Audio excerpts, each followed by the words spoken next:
Assalamualaikum warahmatullahi wabarakatuh. Nama saya Ashila Naila Alifa dari kelas 8F. 1. Jenis serealia dan manfaatnya. A. Beras. Beras adalah butir padi yang sudah dipisahkan dari sekam. Beras mengandung karbohidrat yang kaya akan zat gula atau glukosa. Rasa manis dari kandungan glukosa merupakan sumber energi yang bermanfaat bagi tubuh untuk melakukan berbagai aktivitas.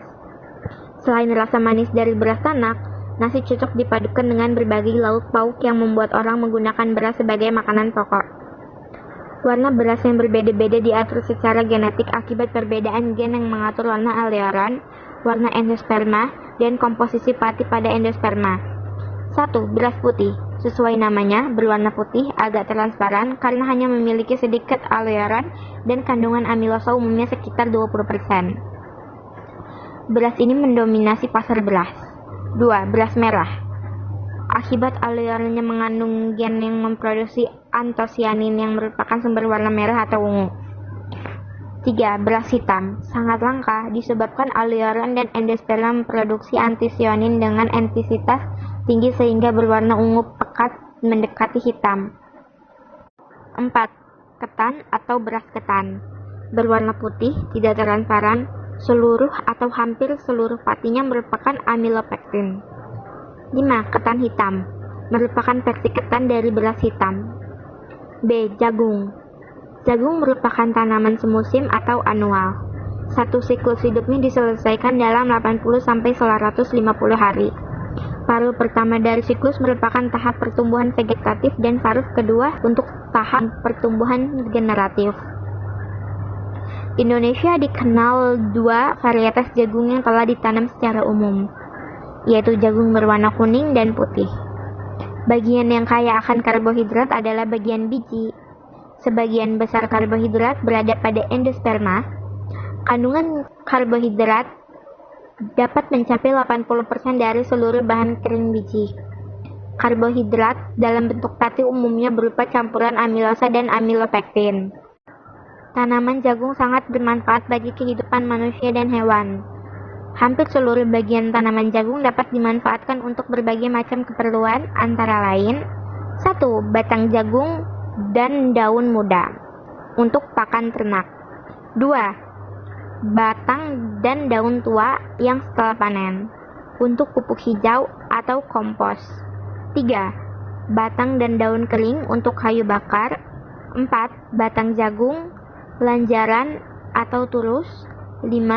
Batang jagung untuk pulp atau bahan kertas. 6. Bahan jagung muda atau puteran dalam bahasa Jawa. Sayuran, bergedel, bakwan, dan sambal goreng. 7.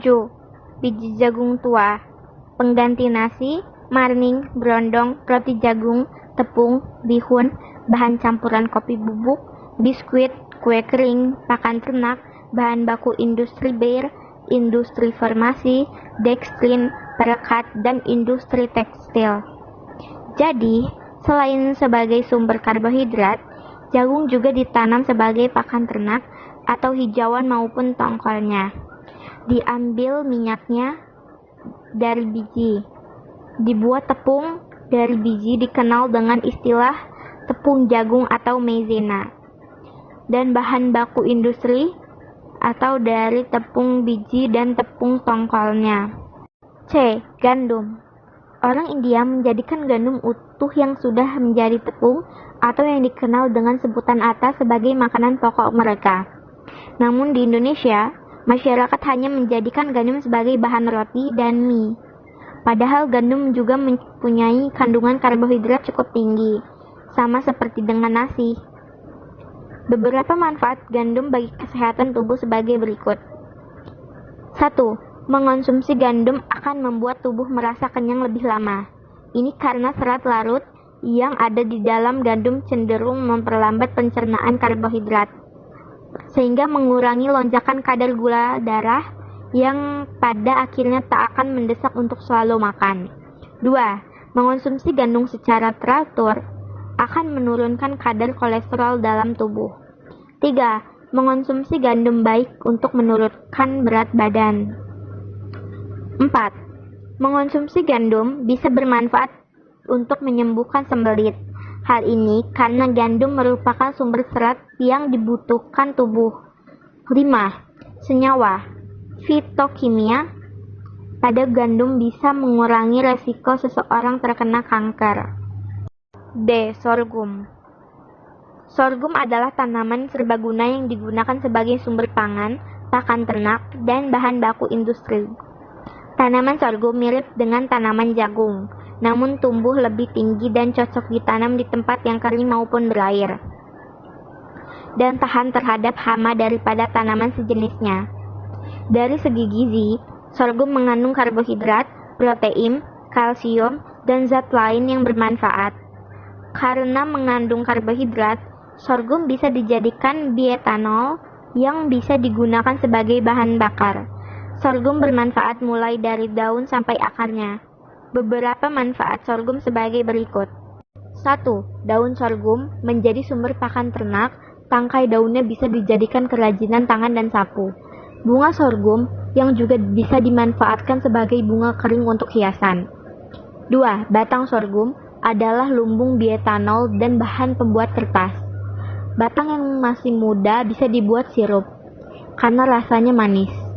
Caranya, kupas kulit batang yang masih muda dan diambil bagian dalamnya. 3. Akar sorghum digunakan sebagai jamu untuk memperlancar peredaran darah. Akar cukup diseduh, lalu airnya diminum. 4. Biji sorghum. Kandungan gizinya sangat besar. Nilai protein, kalsium, dan karbohidratnya lebih besar dibandingkan dengan beras dan jagung.